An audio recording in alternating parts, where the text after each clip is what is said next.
Asseyez-vous. Merci. Ça n'a pas marché. Je suis désolé. Je comprends pas. Vous m'aviez dit lors de notre dernier entretien que vous aimiez les chiffres, les comptes, les adits trouvent un emploi dans une banque au service de la comptabilité. C'est ce que vous souhaitiez? Oh oui, j'en rêvais. C'était une bonne place. 1 mois plus tard, la banque est au bord de la faillite. On vous renvoie ici en nous expliquant qu'ils n'ont jamais vu un incapable pareil. Qu'est-ce qui s'est passé? Vous n'aimez plus? Trop. Je les aime trop. Qu'est-ce que ça veut dire, ça, je les aime trop? Ben... Vous rajoutiez des chiffres dans vos calculs? C'est plus fort que moi, hein. Après, vous savez ce que c'est, ils ont beau... Ils s'additionnent, ils se multiplient, ils se divisent. Oui. Et puis, ils sont courageux. Courageux. Oui. Ils n'ont pas des chiffres effrayants, énormes. Alors bon, ça me faisait un peu de la peine, hein. Puis bon, bah, je pouvais pas penser. Mais là, je dois admettre que le petit, il s'est pas démonté. Le gros, il avait mal partout. Il avait des bouts. Comment expliquez-vous votre renvoi? Vous savez, dans la...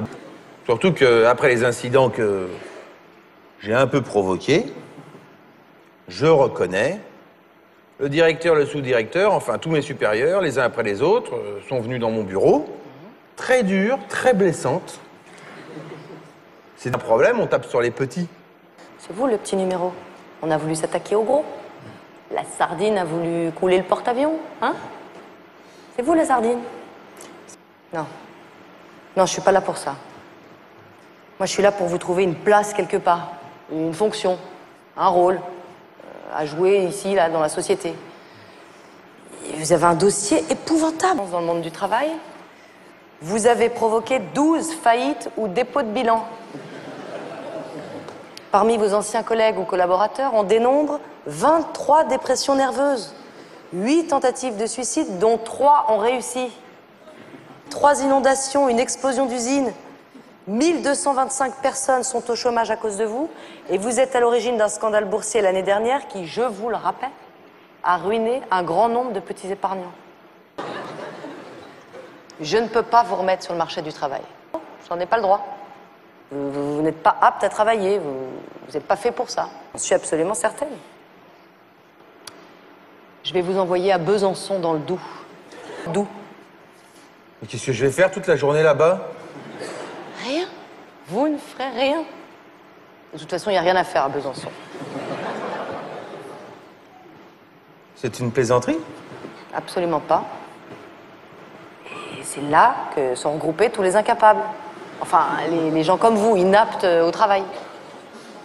Non. Enfin, les chômeurs, on les envoie dans le Nord. À Lille, à Tourcoing. Non. Vous avez le droit? Évidemment. C'est beaucoup plus simple de regrouper les gens par affinité. D'envoyer les alcooliques en Bretagne, Marseille, les vieux sur la Côte d'Azur, les riches en Suisse. Enfin, non. Mais ça prend du temps. C'est un travail de longue haleine. Petit à petit, on arrive à créer une identité forte dans chaque région. Mais qui vous parle d'abrutis? Mais enfin, les abrutis, on les a mis dans les Hauts-de-Seine. Mais non! On serait avec des gens inaptes au travail, des improductifs, des gens comme vous. Il y a des gens très bien, vous verrez. Par exemple, des anciens hommes politiques qui n'ont plus de mandat. Des sportifs en fin de carrière. Qui n'en ont plus, des curés qui n'ont plus la foi. Enfin, des gens comme vous, quoi, qui n'ont plus leur place dans la société. Oui. En vase clos. Oui. Enfin, isolé. Mais moi, Je n'avais plus le choix. Ah bon? Mais je peux venir avec ma famille? Votre famille? Vous avez une famille? Oui, enfin, je vis avec ma sœur. Qu'est-ce qu'elle fait dans la vie, votre sœur? C'est parfait, amenez-la. Mélissa Thériault et Fred Tessa. Mais alors dites-moi, première. Une journaliste, quelqu'un qu'on connaît pour des talents à la télévision reconnus, faire ses premiers pas d'actrice, de comédienne? Liseuse. Ce texte que vous avez choisi, pour quelle raison l'avez-vous choisi, ce texte de Sébastien Thierry? Parce que j'adore ce qu'écrit Sébastien Thierry. C'est drôle, il rend les médiocres humains sans les juger. Sans les juger.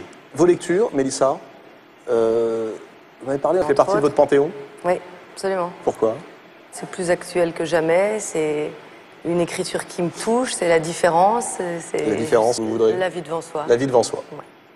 Merci beaucoup, Mélissa Thoriot et Fred Testo. Merci.